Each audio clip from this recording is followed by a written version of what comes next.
Penyebaran penyakit mulut dan kuku yang menyerang ternak sapi di Kabupaten Kuningan, Jawa Barat terus meluas. Sedikitnya hingga saat ini jumlah hewan ternak sapi yang terinfeksi penyakit mulut dan kuku mencapai 1.500 ekor sapi. 33 diantaranya akhirnya mati. Penyebaran kasus PMK di Kabupaten Kuningan juga telah menyebar hingga 16 kecamatan. Melonjaknya wabah PMK membuat stok obat-obatan untuk pengobatan sapi habis. Serangan penyakit mulut dan kuku pada ternak sapi di Kabupaten Malang, Jawa Timur semakin ganas. Dari populasi 50.000 ekor sapi perah di 3 kecamatan di Kabupaten Malang, 11.000 sapi dinyatakan positif penyakit mulut dan kuku. Akibat PMK, produksi susu sapi juga menurun drastis.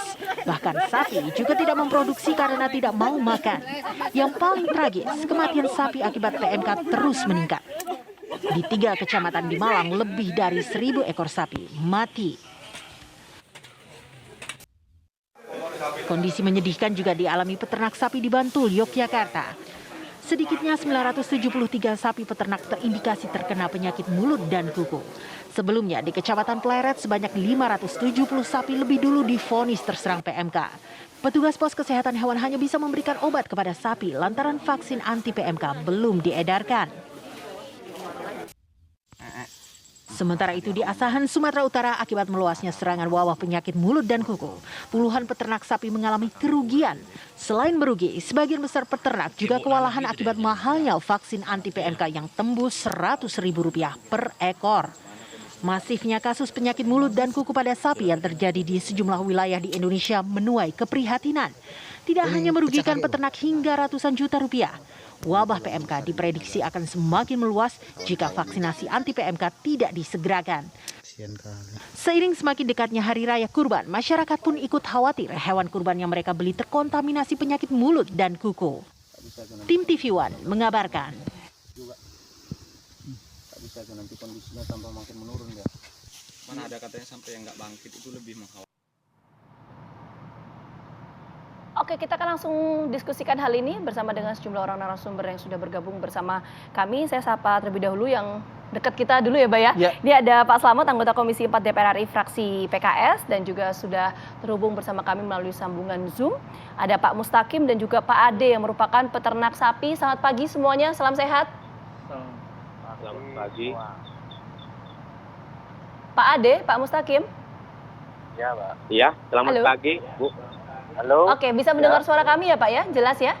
Ya, jelas ya.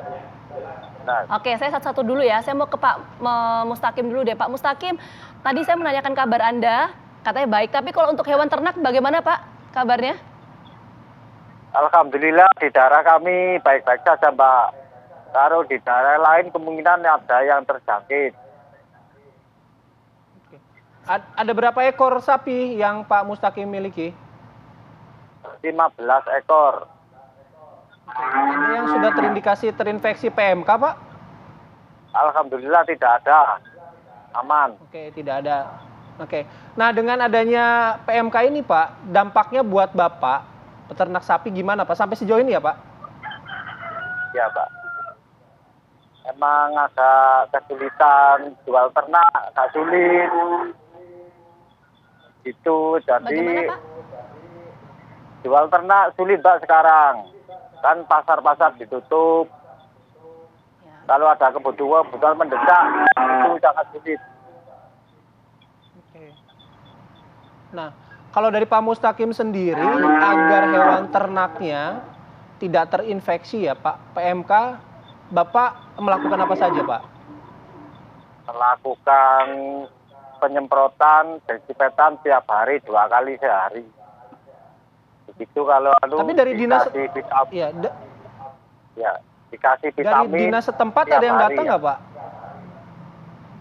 Sampai sekarang ini belum ada, Mas, dari dinas.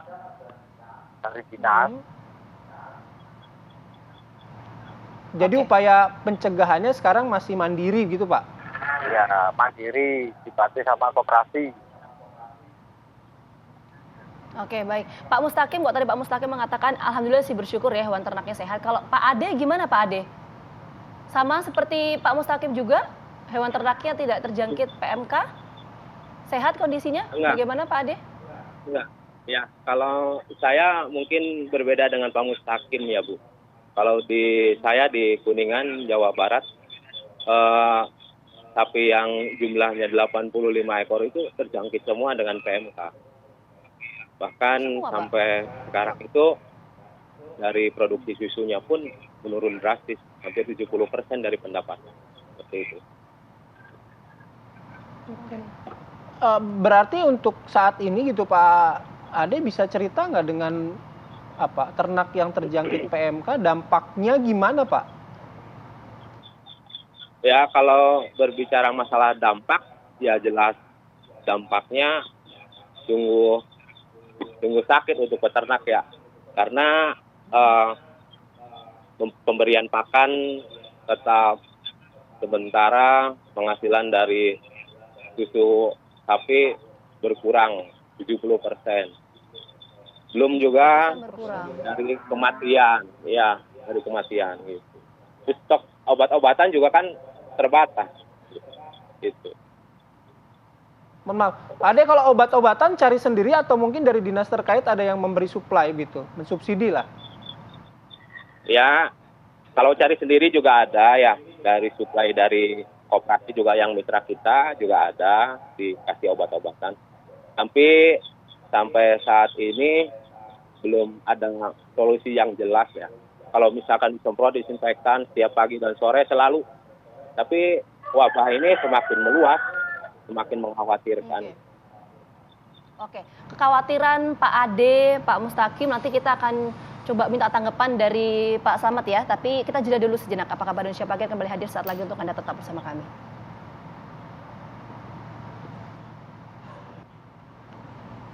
Oke, kita akan langsung ke Pak Slamet. Pak Slamet tadi kan sudah dengar ya bagaimana suara dari Mas Ade, Mas Mustaqim juga. Nah ini gimana? Ada tadi kurang nggak salah 70% ya dampaknya ya. Gimana itu? Ya, Pak baik. Slamet. Terima kasih Mbak, izin nih nyopot masker dulu. Ya, jadi sebelum ke sana saya ucapkan juga empati yang mendalam kepada seluruh peternak kita yang hari ini sedang ada ujian. Mudah-mudahan ya kita di negara yang memang berketuhanan gitu, mudah-mudahan kita di samping ikhtiar kemanusiaan, mudah-mudahan ya kita berdoa semoga cepat selesai gitu. Nah, kalau tadi disampaikan dalam sampai 70% memang secara teori bisa sampai ke 100% Mbak. Itu.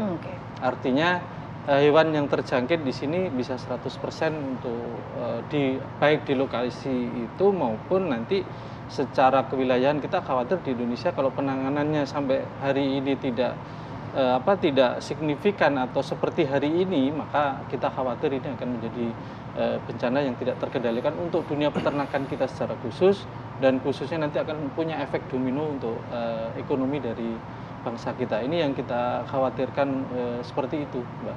Oke. Nah kalau itu dampaknya gitu yang kita harus tangani bersama. Tapi kan pertanyaannya banyak kok tiba-tiba ada lagi pasal penyakit ini. Karena kan di pemberitaan katanya 32 tahun lalu ya terakhir Indonesia terkena wabah ini. Kok sekarang bisa ada lagi? Identifikasi Anda gimana? Ya, jadi kalau ini analisa saya, pertama dari sisi regulasi. Jadi dari dulu kita Indonesia sudah dinyatakan bebas PMK, ini adalah satu prestasi yang luar biasa. Mau tidak mau kita harus mengakui lah prestasi dari pemerintah pendahulu kita. Kemudian sekarang masuk pasti ada sesuatu yang harus kita evaluasi. Kalau tidak mau disebut salah, ini harus kita evaluasi. Pertama saya bicara tentang regulasi, di mana dulu tidak membolehkan barang hewan maupun produk hewan yang impor dari negara luar itu harus berdasarkan negara yang bebas PMK atau kita sebut dengan country based. Kemudian maka oleh pemerintah dirubah kalau nggak salah menjadi PP nomor 4 tahun 2016. Dirubahlah itu menjadi impor dibolehkan berdasarkan zona base. Artinya ketika satu negara mungkin bisa kena tapi zona itu tidak dibolehkan. Nah ini saya pikir ini juga menjadi hal yang harus kita evaluasi. Di sisi lain saya juga mendengarai begini, ketika kemudian dengan PP itu BUMN ditugaskan mau dibolehkan untuk kemudian melakukan impor hewan dan produk hewan dari negara yang anggaplah zona bis.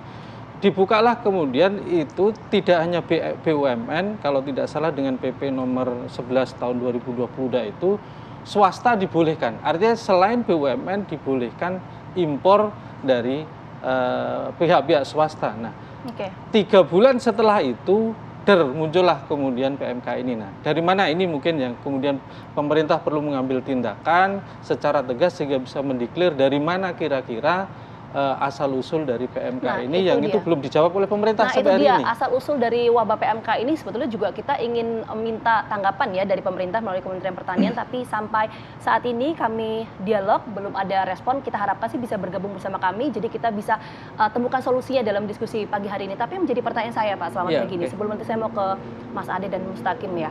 Nah, apa sih, karena kan Anda kan Komisi 4, mitra dari Kementerian Pertanian. Diskusinya di legislatif seperti apa sejauh ini? Apakah memang ada penanganan khusus yang akan kemudian diberikan kepada warga yang terdampak misalnya? Seperti Mas Ade, Mas Mustaqim? Betul, kalau secara teori, secara disiplin ilmu kami sebagai dokter hewan, bahwa memang untuk penanganan penyakit ini ke depan, yang terkena harus dieradikasi atau dimusnahkan.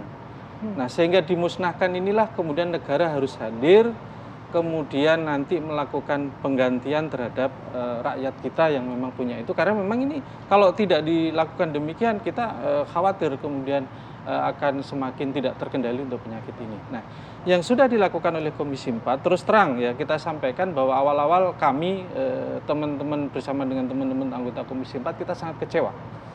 Karena begitu kita tanyakan berapa sih anggaran yang kemudian untuk menyelesaikan ini nggak punya, Mbak. Ya. Terus terang saat itu menyatakan, saya menanyakan berapa anggaran yang dibutuhkan untuk menyelesaikan itu. Kalau sekedar menghitung aja nggak punya, nggak tahu, berarti kan belum kita bicara tentang sumbernya dari mana uang itu. Hitung saja dulu. Makanya akhirnya waktu itu kemudian kita minta diskorsing rapat untuk menghitung. Ketemulah angka 4,4 triliun sekitar itu. Nah, dari situ kemudian kami Komisi 4 mendorong untuk disisir dan ya akhirnya jadi 4,4 triliun itu. Rinciannya apa aja itu? 4,4 itu? Salah satunya hampir 50%, 2 triliun itu ada 2,2 sekian itu sebagian adalah dialokasikan untuk untuk melakukan penggantian dari para peternak kita. Selainnya adalah bantuan obat, vaksin, vitamin seperti itu. Tapi dari sisi rencana dulu sampai hari ini anggarannya. Ini makanya kemarin saya dalam paripurnya saya sampaikan, saya himbau, itu ketemu uang 1, sekitar 2 triliun yang masih di istilah kita dibintangi oleh Menteri Keuangan, belum dibuka. Kalau itu nggak segera dibuka, itu yang akan menghambat penanganan PMK. Itu proses penanganan sedang berjalan, tapi mungkin dari Pak Slamet gitu, bisa memberitahu ke Pak Mustaqim, ke Pak Ade, atau ke semua peternak yang terdampak. Sekarang nih dengan kondisi sekarang, mereka harus ngapain? Mereka harus gimana? Mereka harus ngadu ke siapa? Gitu. Ya, jadi begini, ke Pak Mustaqim, ke Pak Ade, secara ini hewan ini pasti harus divaksinasi. Tetapi yang sudah, maka seperti kalau kita bayangin kena corona, bagaimana kemudian hewan ini dijaga agar tetap kondisinya fit. Ya, berarti dengan vitamin, mungkin juga dengan antibiotik sebagai langkah-langkah untuk untuk menghindar atau infeksi sekundernya kita butuh dengan antibiotik. Kemudian juga suplemen-suplemen yang lain yang bisa itu. Tetapi kemarin saya mendapatkan informasi dari Dirjen terkait bahwa vaksin sudah datang di Indonesia. Saya tanyakan bagaimana mekanismenya. Mekanismenya diserahkan ke dinas. Oleh karena itu saya justru berpesan sekarang segera hubungi dinas terkait. Kalau belum ada di dinas, segera informasikan kepada kami. Kami akan kemudian selaku pengawasan, punya hak pengawasan, akan kita sampaikan kementerian segera lakukan distribusi. Karena PMK ini kan seperti ini, Mas, seperti argo taksi kan.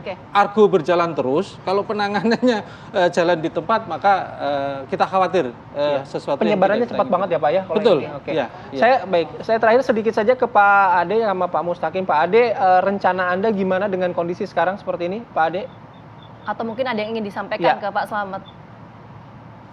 Kalau ini saya ke Pak Slamet, Pak. Mohon dukungannya, karena PMK ini memang betul yang apa yang dikatakan Bapak itu penyebarannya itu cepat sekali. semakin meluas. Dan kalau penanganan ini hanya ada solusi dan solusi saja, ya keburu habis peternakan di kita ini. Untuk itu kami menghimbau kepada pemerintah, ya intinya harus dengan penanganan yang serius gitu. Kalau upaya kami Pak Mustaqim gimana? akan menyerot. Ya, kalau saya mohon bantuan Pak, ya vaksin segera diluncurkan ke peternak. Itu aja Pak. Biar peternak ini terjangkitnya tidak meluas mana-mana. Saya mohon bantuannya kepada Bapak Dinas, para Bapak Menteri, segera diluncurkan vaksin ini. Ya, gitu aja lah. Oke, Terima baik. kasih. Baik, oke, tadi harapannya sudah disampaikan, mudah-mudahan juga bisa segera terrealisasi. Sekali lagi kami juga sudah mencoba mengundang dari perwakilan Kementerian Pertanian dari kemarin hingga pagi hari ini cuma belum bisa bergabung. Tapi apa yang kita diskusikan pagi hari ini mudah-mudahan bisa membawa solusi ya bagi para peternak kita. Pak Selamat, terima kasih atas waktunya. Pak Ade terima kasih, Pak Mustaqim juga terima kasih. Selamat beraktivitas, salam sehat selalu. Kami jeda terlebih dahulu, masih ada beberapa informasi yang akan kami hadirkan sesaat lagi di Apa Kabar Indonesia Pagi.